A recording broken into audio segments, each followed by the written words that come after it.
This is one of the most iconic Holdens ever produced. And you might argue with me on that, but I really do stand by that. Everyone knows what a VL turbo is inside of Australia. Whether you're into Holdens or not, you have seen these cars, you've probably been in one, you might have modified them. Even people that are really into Japanese cars are into these as well.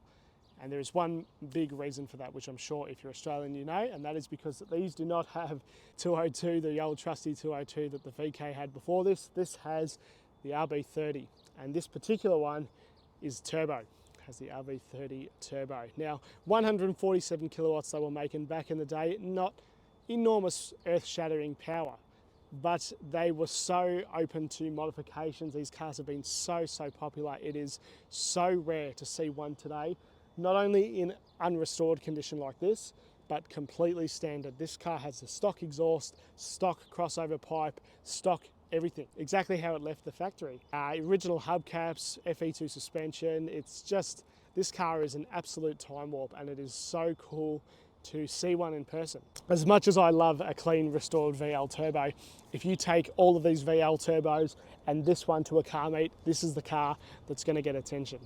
It's never been modified, it's always been garaged and looked after and have a very loving owner. And it's just so cool. It really is cool. I love a lot of the cars that I have on the channel, but this one in particular is a real dream car. And I really do mean that. It ticks every box for me. I absolutely love this thing. It's so cool. This car is so original. It's still got all of its badges, which this one is probably one of the most iconic badges in all of Australian motoring, this turbo, especially for my generation. And it still has its Venetians, still got its dealership sticker. It's such a time warp, this thing. A really special, really fantastic and rare.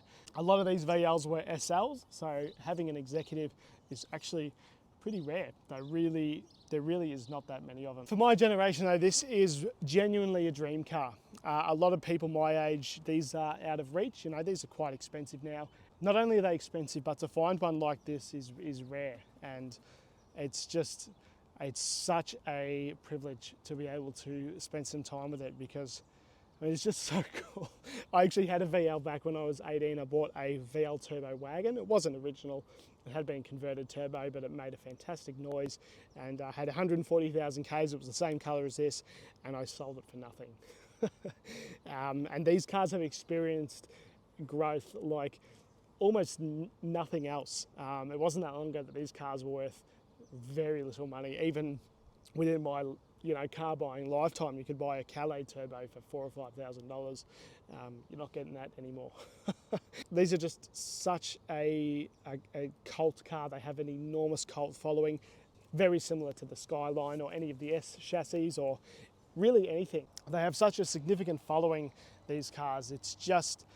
It's crazy. It really is insane how much of a following they have, and to find one like this totally untouched is just about unheard of. But one of the most exciting parts is in the engine bay, so let's go have a look at that. Now you may notice that the rocker cover is not red. Now from factory they are red, and if we look closely it still has some of its original red. Because this car has been unrestored, it has lost some of its colour, but that is part of this car's charm. If you took this to a big meet with all of these VL turbos, this is the one that's going to stand out because it has been completely unrestored. Once you take this off and paint it, it can never be original again. And this car being totally standard exhaust, standard radiator, standard hoses, standard cooler, crossover pipe. Of course, it has had some maintenance things done to it, hoses and clamps and that kind of thing. But in terms of performance, exhaust, intake, all 100% original as they left the factory. And this car's only got 160,000 Ks on it, so it really, it's such a cool piece of history. And some of these parts here, like the crossover pipe or parts of the turbocharger system, these are very expensive parts now to get secondhand, and these motors also are really expensive. Again, if you're not from Australia, you might not see what the big deal is, but back before this, the model before this car, which I actually have, it's a VK. Now we had our Australian built 202 in here, which was a straight six. Now because of emissions and running on leaded petrol and all that in the mid 80s, Holden didn't have a motor that could meet all of the new requirements. So they imported this Nissan straight six. Model after this, the VN, was the American imported V6. So this is the only model, only for a very, very few short years, that Holden made a car with a Japanese engine. One of the most amazing things about this is this car runs like brand new, as you would expect from a Japanese engine. But it's insane how smooth this car is. It really drives like a brand new car. And if you watch my other VL Commodore video that I did with a 5-speed executive, that car was exactly the same. These motors are fantastic. And this one being turbo is no exception. Now, is it fast? No, it is not. 147 kilowatts back in the mid-late 80s. It's not going to tear the house down. But you do surprisingly hear a bit of the turbo whistle in the car, which actually surprised me because it's all a standard original GM exhaust. Now, in terms of the interior, it is really no different than a normal VL Commodore. It is very, very 80s in here. All of the mixed matches of elephant greys and blues. There's only one small sign that this is anything special, and that is the turbo badging just above the standard radio. And again, finding good VL parts like this it's so hard to find. And this interior is in very, very good condition for a VL Commodore. And not only that, comparing it to smelling to my VK, this thing smells really nice. My VK stinks. And this car, it's so cool. And again, to have one like this and to keep it in this condition, it has been loved from day one. And that is clear because there is so much paperwork with this car. It has every receipt, service book, every possible thing that you could think of that this car has. It has it. It really is phenomenal. It's hard for me to talk facts and figures when I'm talking about this car because it makes me emotional. I want to work extremely hard so I can buy one of these cars. It's fantastic. I absolutely love VLs, and I do get it if you're overseas or maybe if you're a little bit older. Phenomenal. VLs are so popular you can pretty much order a whole VL Commodore through the mail, and but this one you don't need to. Let's stop talking and take it for a drive. That's probably the next thing we want to do. Again, being a totally standard car and being of significance of this, we're not going to be going hard or being silly in it, but I just want to show you what it's like.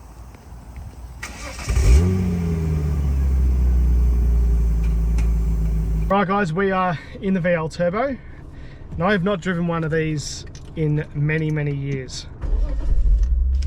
I've driven a VL recently, but it was manual and it wasn't turbo.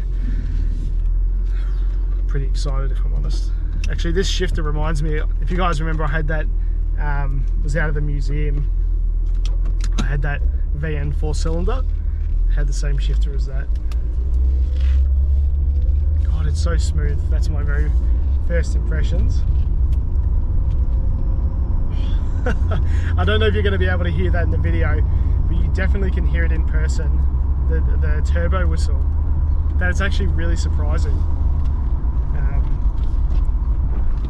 And again, this one being FE2 suspension, just, God, it's so comfortable. It drives just as good as any new car, frankly. Especially if you're not into cars, you know, you might just automatically assume that all these old cars are just junk to drive, but it's really not even close to being true.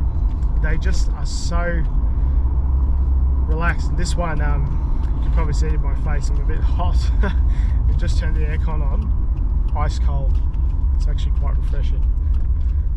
But this, again, being such a rare piece of history, I'm very aware of what I'm driving. Like I said in the video, I think I mentioned it was 147 kilowatts. That's actually wrong. It's actually 150. The original ones, of course, they're not doing 10-second quarter miles, but that's not what it's about, this car, because this is all original, just how it rolled out the factory. And also you are reminded how far our brake technology has come. Because the brakes in these old cars, not specifically this one, but VLs and all those cars in general, they're not the best. They're certainly not the best, but it is a bit of a pinch me moment because, like I said in the video, for my generation, these are real dream cars, and that's not an exaggeration, especially if you're out of Australia.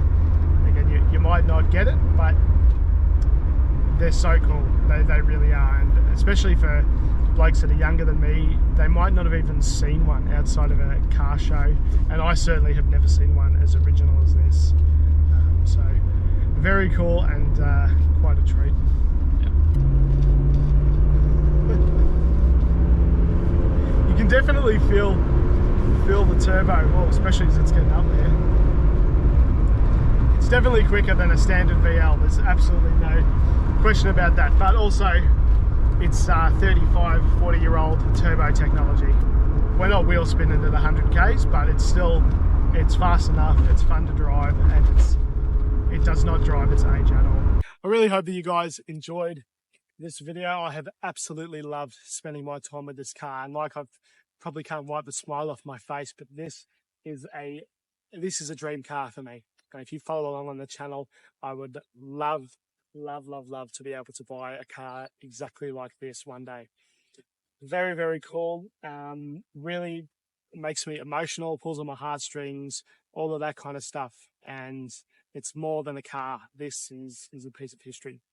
I really hope that you guys appreciate it. And if you would like your car on the channel, please get in touch. I don't care if it's turbo or if it's not turbo or if it's a base model or whatever. Doesn't matter. If it's part of the Australian story, I want to hear about it. So like, comment, subscribe, all that stuff. And thank you for making it possible for me to share stuff like this with you guys, because this is insane. Thank you very much.